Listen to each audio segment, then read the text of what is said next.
Olá, pessoal, sejam bem-vindos ao RotaCast, o podcast do C3, o Clube da Construção Civil. Estamos aqui na Concrete Show 2025, esse grande evento do concreto. Eu sou o Renan da Concreserve. Olá, pessoal, eu sou o Guilherme também da Concreserve, patrocinador oficial do RotaCast aqui na Concrete Show. E hoje nós estamos aqui com figuras ilustres aí, especializadas em concreto aparente, e a gente vai mergulhar nesse mundo do concreto aparente, desde a sua concepção até a sua aplicação, né, os procedimentos em obra, enfim, durabilidade. Legal, pessoal. E para compor nosso time, né, Guilherme, a gente traz aqui o Gabriel da Verdes e a Thaís Flor da Porto Ferraz. Sejam muito bem-vindos e vamos começar esse nosso bate-papo. Obrigado pelo convite. Prazer conversar sobre material que a gente tanto gosta, ainda mais com pessoas tão competentes. Obrigada pela oportunidade. Gabriel, quais os principais cuidados com a escolha dos materiais, com a matéria-prima, para a gente fazer um produto de qualidade? Renan, a gente costuma dizer que o concreto aparente é até mais do que o material concreto. Quer queira, quer não, por levar o nome, isso cria um peso, e vocês sabem bem pela Concreserve o quanto esse peso é pesado, a gente brinca, né? Tanto que na orientação para contratar uma concreteira, a gente faz uma metáfora ao cliente que a concreteira é igual ao médico. Então, quando você tem algum problema de saúde, você vai em quem você confia. Mas, ao mesmo tempo, e soma-se a isso, nós entendemos que há um contexto extremamente importante.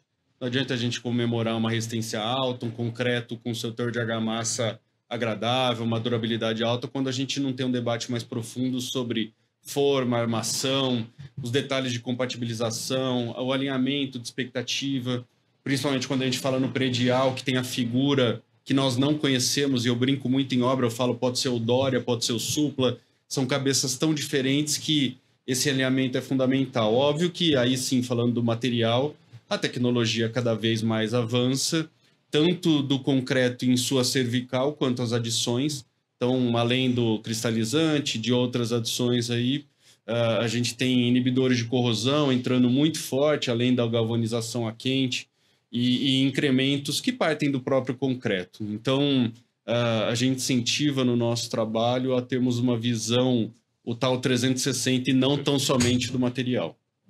Legal. Show de bola, maravilha. A minha pergunta vai para a Thaís. Thaís, como que a cor, a tonalidade do cimento influencia no fator estético do concreto aparente, levando em consideração a alta exigência dos nossos clientes aí da construção predial? Como que você considera isso? Na verdade, quando a gente fala até, que ele comentou bem em relação à expectativa do cliente, né?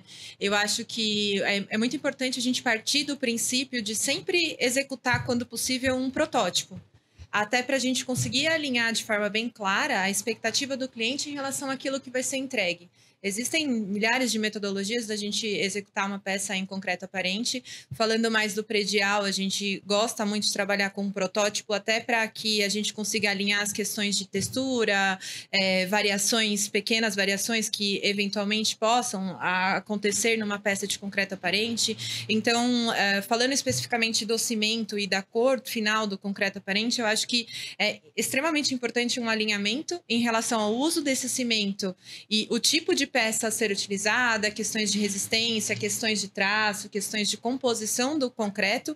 Mas falando de uma forma assim mais geral, a gente tem a questão do concreto que tem aquele aspecto mais acinzentado, utilizando o cimento convencional, Portland, que normalmente utilizado mais na questão de um acabamento mais industrial, um pouco mais robusto, e a gente pode buscar também um acabamento mais sofisticado, utilizando cimento branco, de baixo teor de óxido de ferro. Então, tudo depende desse alinhamento inicial que é feito junto ao cliente. Então, a cor pode sim trazer alguma variação nessa tonalidade, pode não, ela sempre traz, né, alguma variação nessa tonalidade, e então é preciso ter esse alinhamento inicial, por isso que a gente sempre menciona a questão dos protótipos, que valida a execução, né, e também essa expectativa final o que o cliente final vai receber. Então, acho importante. Muito Bem legal.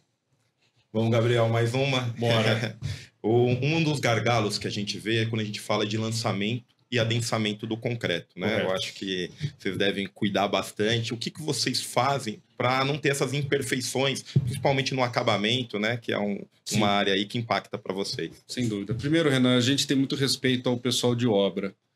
No nosso trabalho, a gente tem um material que hoje está na 31ª revisão, onde a gente assimila de uma maneira muito didática e visual os aprendizados para não querer imputar a um profissional com 10, 20, 40 anos de histórico o como fazer, mas a gente compartilhar esses aprendizados.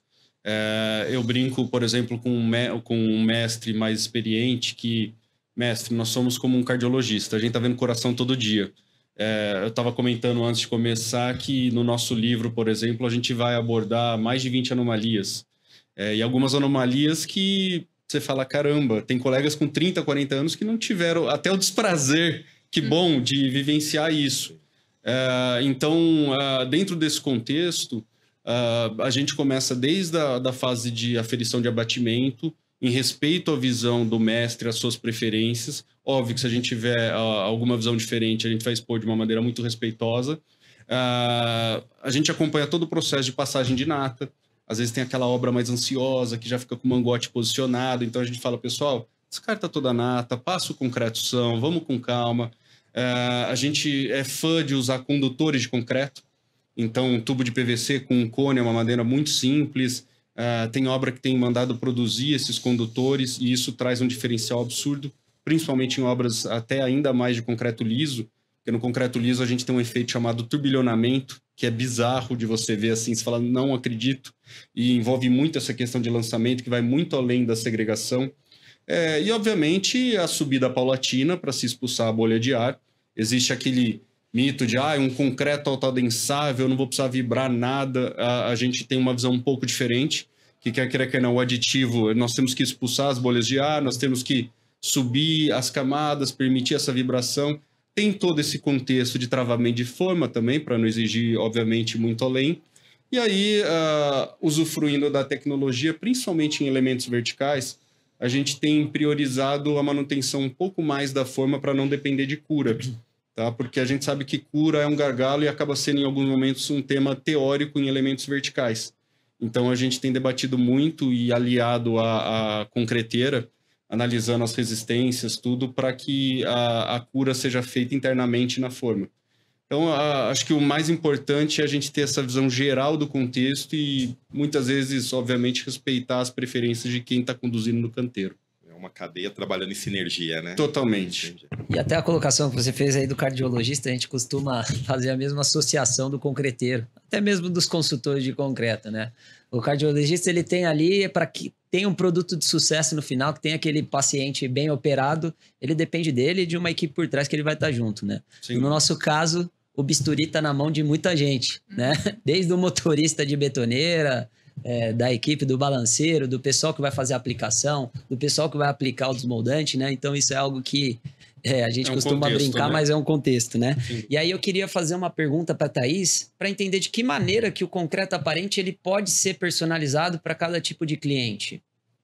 Nossa, na verdade, eu acho que o concreto ele pode ser personalizado de muitas formas, né? Muitas maneiras. É claro que, como a gente comentou aqui, é um ecossistema, então é preciso do envolvimento de arquitetura, estrutura, forma, armação, todos os setores para entender quais são os impactos dessas adequações na questão da solicitação do cliente, mas a gente tem ripado, a gente tem pilares inclinados, a gente tem pilares com ângulos, a gente tem pilares coloridos, com pigmentação, a gente tem com fibra. Então, assim, acho que a gente tem um momento hoje que, claro, a gente precisa muito se aprofundar, estudar, entender e assimilar esse conjunto de coisas, né, que seriam o concreto, a aplicação, a qualificação das pessoas que estão envolvidas nisso, mas existem N maneiras de você conseguir adaptar o concreto aparente ao uso do cliente. Claro, mais uma vez, eu vou sempre insistir nessa questão de fazendo modelos prévios, para a gente garantir que lá no final dê tudo certo de acordo com o esperado, né? Depende muito da cabeça do arquiteto, né? Muito. Que é mandatório nessa situação toda. Até aqui, Muito. lembrando, você falando das dificuldades, Eu lembro de uma obra que a gente atendeu da Baixada Santista, né, da filial do Guarujá, até uma obra da Vértices, né, de consultoria. O Denner atuou bastante lá com a gente, o Gabriel também.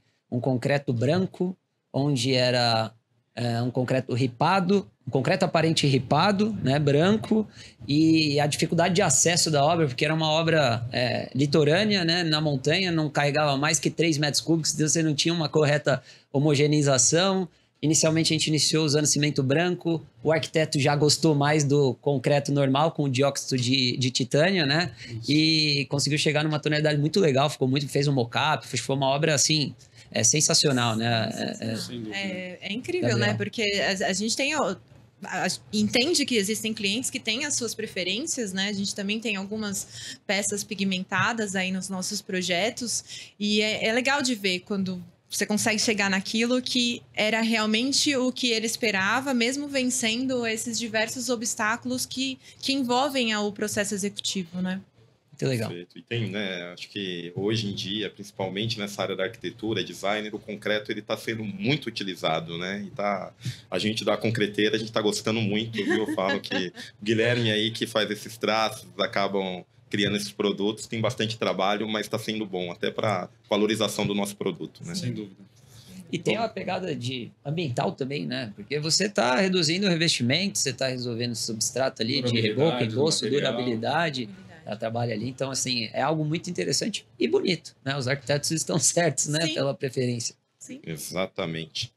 Gabriel, agora vamos falar um pouco de acabamento, né? Eu vejo que antigamente a gente falava que o concreto era uma massa que era usado na estrutura, né? E hoje totalmente mudado, né? Como a pergunta que a gente fez para a Thaís.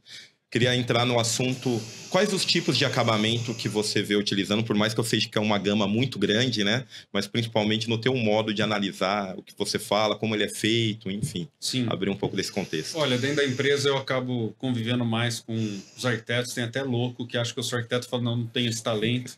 Mas eu brinco, eu aprendo a falar arquitetês com os arquitetos. Então, a gente tem um histórico vasto de texturas que hoje vai bem além do concreto liso e do concreto ripado.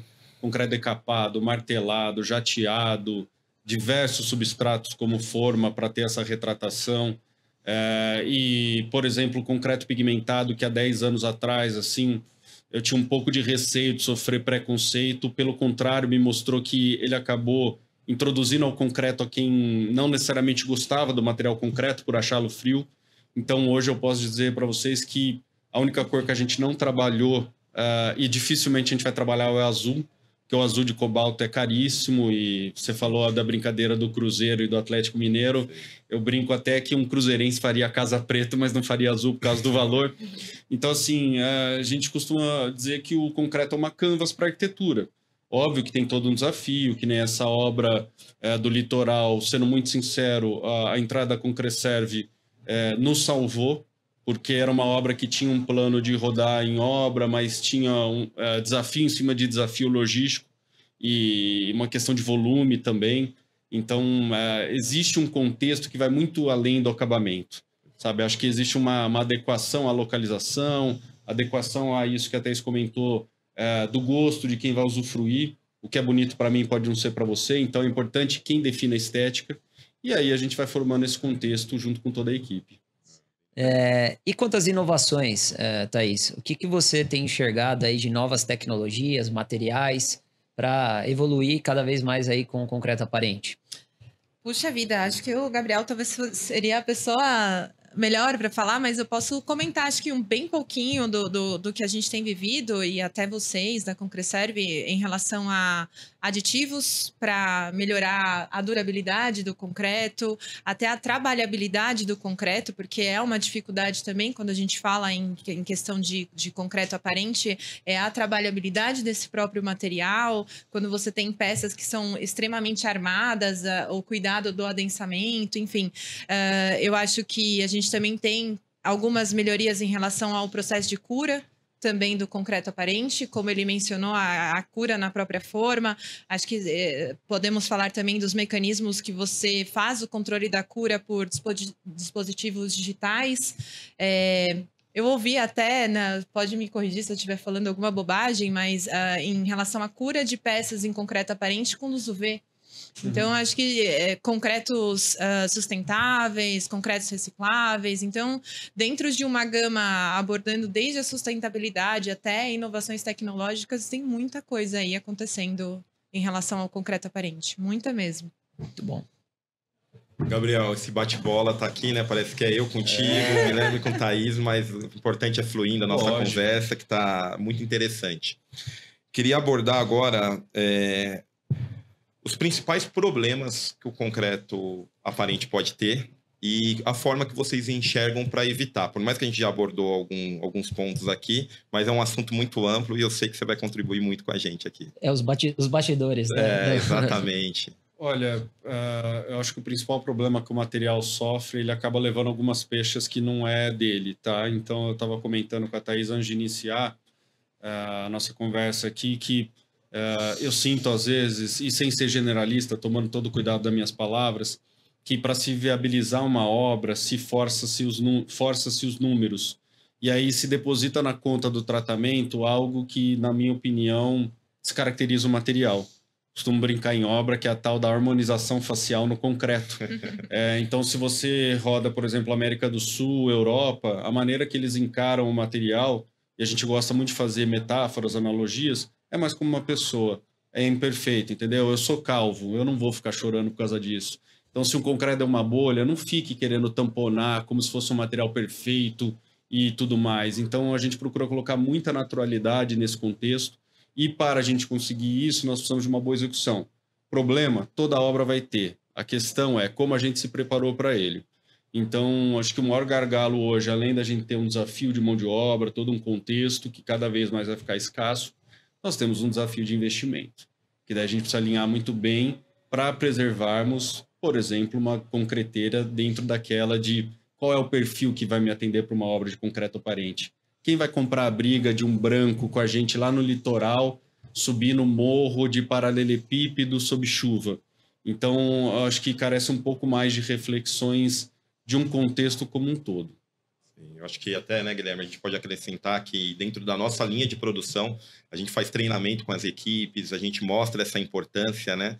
Porque hoje o nosso maior gargalo é a mão de obra também, então a gente tem que estar ali fazendo o pessoal entender que cada concreto é um tipo de concreto, né? Eu gosto de, quando você cita exemplos, né? Mas eu falo que é uma massa de bolo.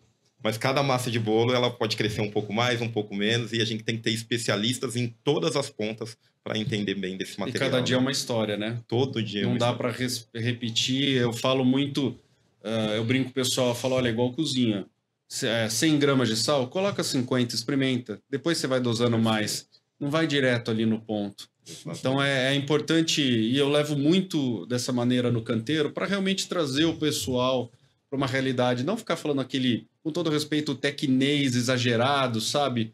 E daí o pessoal fala, lá vem o doutor, eu sou o antidoutor, com todo respeito a quem fez doutorado e tudo mais, mas eu digo nessa figura de uma separação. Eu acho que obra, se a gente não tiver todo mundo, de uma certa maneira, caminhando para o mesmo sentido, a gente acaba só separando e gerando rusgas desnecessárias. Eu gostei da tua colocação, né, das imperfeições, né, exatamente, que sempre vai existir, porque o concreto ele é perecível. A gente fala que é em torno de 2.500 quilos por metro cúbico, com caminhão levando, sim, com chuva, com paralelepípedo, né? A gente tem que suportar esses desafios e entregar um produto de qualidade no máximo que a gente pode se comprometer. Mas não pode ser álibi para má execução. Exatamente. Então existe uma gangorra legal no que você está falando, porque concordo plenamente, mas também a gente vivencia, às vezes, aquela barriga na forma e fala, é do concreto. Não, não é. Foi uma falha de execução. Perfeito, exatamente, é isso que eu ia falar também. Né? Tem as situações lá, aplicou um concreto vencido, deu uma baita bicheira. Lógico. Não é uma imperfeição, não, foi uma falha. Exatamente. Né? Ou de quem aceitou, enfim, ou do concreto, enfim. A gente costuma dizer dessa forma. E há quem diga que concreto é tudo igual, né? Não, não é. Eu diria. A gente tem em uma filial 5.000 traços distintos, totalmente. Né? Você fez a analogia aí. E cada dia é um dia. Essa amplitude térmica que a gente tem pego, hoje não tem mais região no Brasil que se fala, lá é frio. A nossa primeira obra em Porto Alegre, o cliente falou, olha, vocês estão achando que aqui é frio, você vai ver que quando é calor. Eu peguei o dia mais quente do Brasil um dia lá. Sabe? Então você chega, eu brinco com o pessoal, em Londres e almoça na Bahia. É uma amplitude térmica absurda. E o material, dentro disso, de ser uma pessoa, ele sofre. Sim. Então, por isso que a gente precisa estar junto nesses desafios. Sim. Show de bola.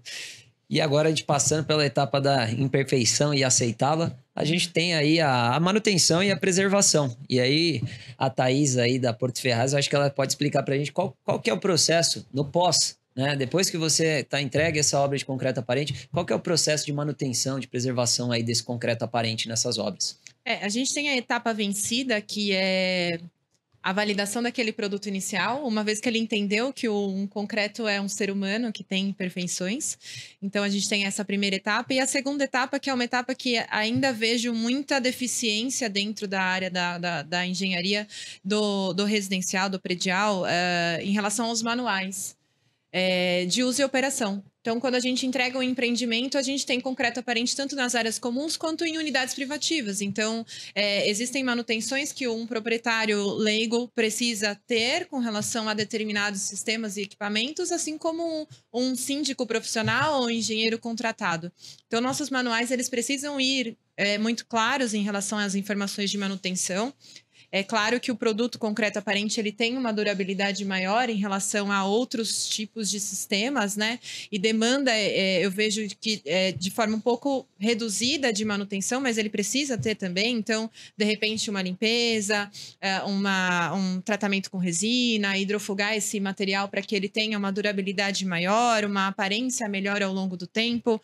E toda vez que a gente entrega uma unidade residencial, que a gente vê muito hoje unidade residencial com pilar redondo, lindo, aparente, dentro de uma sacada, e eventualmente durante uma reforma ele é danificado, ter o cuidado de agir de forma imediata, né? Então, toda vez que você deixa um concreto ali danificado de alguma maneira, onde você não garante mais o cobrimento da armação que tem dentro dele, ou você tem qualquer ponto onde possa gerar algum tipo de fluorescência ou algum tipo de mancha nesse concreto, ou qualquer tipo de situação onde você traga para ele algum machucado, digamos assim. Então, é importante que tenha uma ação imediata. Essa ação imediata, quem vai nos falar é o Gabriel, porque até comentei com ele um pouco antes que eu acho que existe uma nuvem ali em relação ao tratamento do concreto aparente.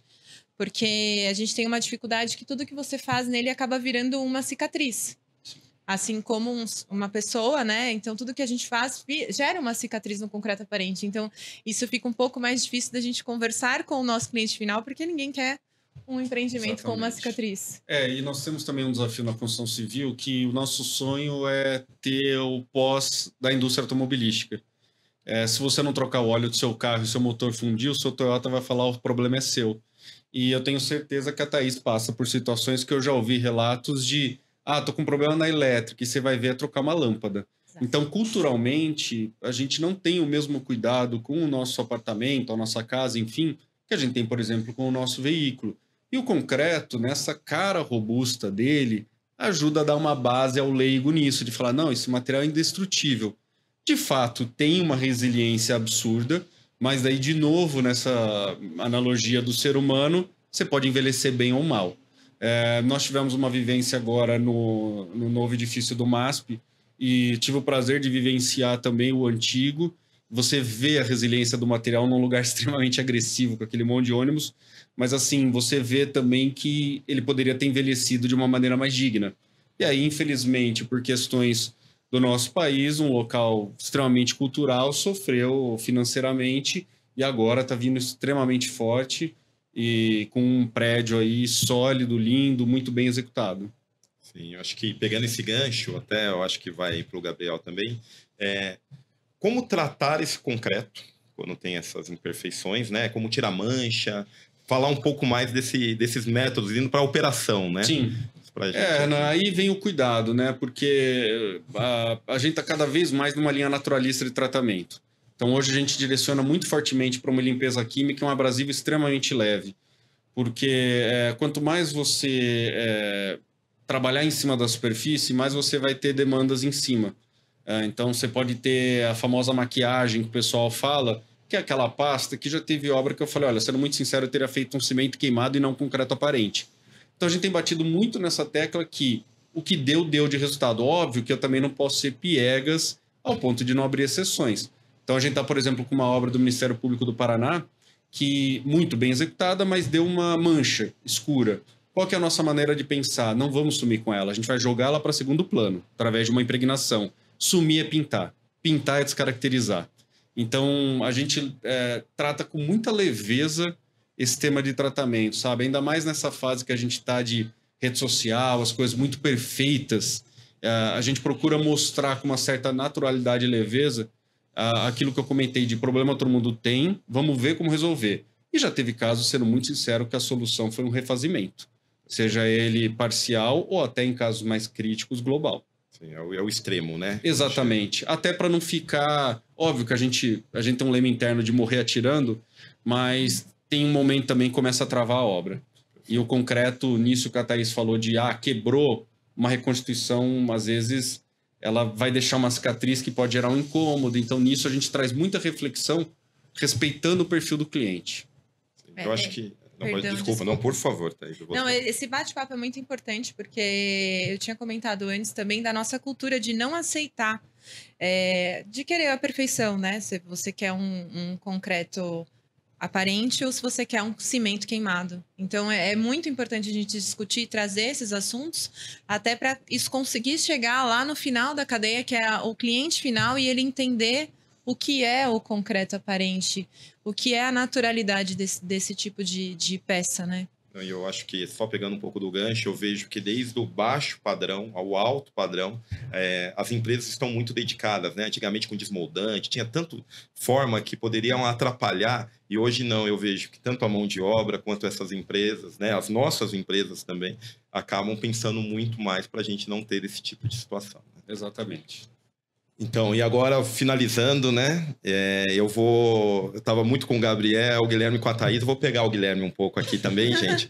Guilherme, você que é o nosso diretor técnico responsável para fazer esses traços de concreto aparente. Como é que você recebe esses pedidos, né? Porque variam muito, né? E eu queria entender como é que faz essa parte técnica aí para a gente. Basicamente o que eu disse, né? O concreto aparente ele não pode ser tratado como um concreto padrão de linha. Afinal, ele vai ser o acabamento final da obra, né? Então, é muito importante que a concreteira ela tenha acesso a todos os detalhes, né? O caso da Vértices já resolve meio caminho nosso entre construtora e concreteira, porque a gente precisa da especificação correta, todas as limitações, o fator água-cimento, né? Se vai ter alguma adição, se vai precisar de algum tipo de pigmento, qual que é a tonalidade, qual que é o tipo de concreto aparente em si, né? Se é aparente, se é ripado, enfim. E o ideal também é que a gente possa ter planejamento nesse processo como um todo. Então, muitas vezes a construtora quer programar e programar para o dia seguinte, né? O ideal é que vai ter um concreto aparente, assim como a Thaís falou de fazer o mockup. Caso não seja possível fazer o mockup, vamos para o laboratório, vamos fazer a dosagem experimental, vamos reproduzir esse traço que vai na betoneira no nosso laboratório em menor escala, para a gente poder entender se o concreto vai incorporar, não vai incorporar, para a gente poder chegar no traço ideal e aí, consequentemente, com todo esse planejamento, que aí depois entra na parte aí da consultoria para que consiga fazer a melhor execução, né? Eu costumo dizer que são 3, 4 pilares, né, para você ter um produto final de qualidade, né? Matérias-primas selecionadas, meu processo produtivo funcionando, uma boa consultoria para dar todo esse direcionamento, fazer esse gerenciamento e uma boa execução, né? Sim. E depois ainda vem desmoldante, tipo muito de forma que está sendo usado, também não adianta nada todo mundo fazer. Eu costumo dizer que um não compensa a falha do outro.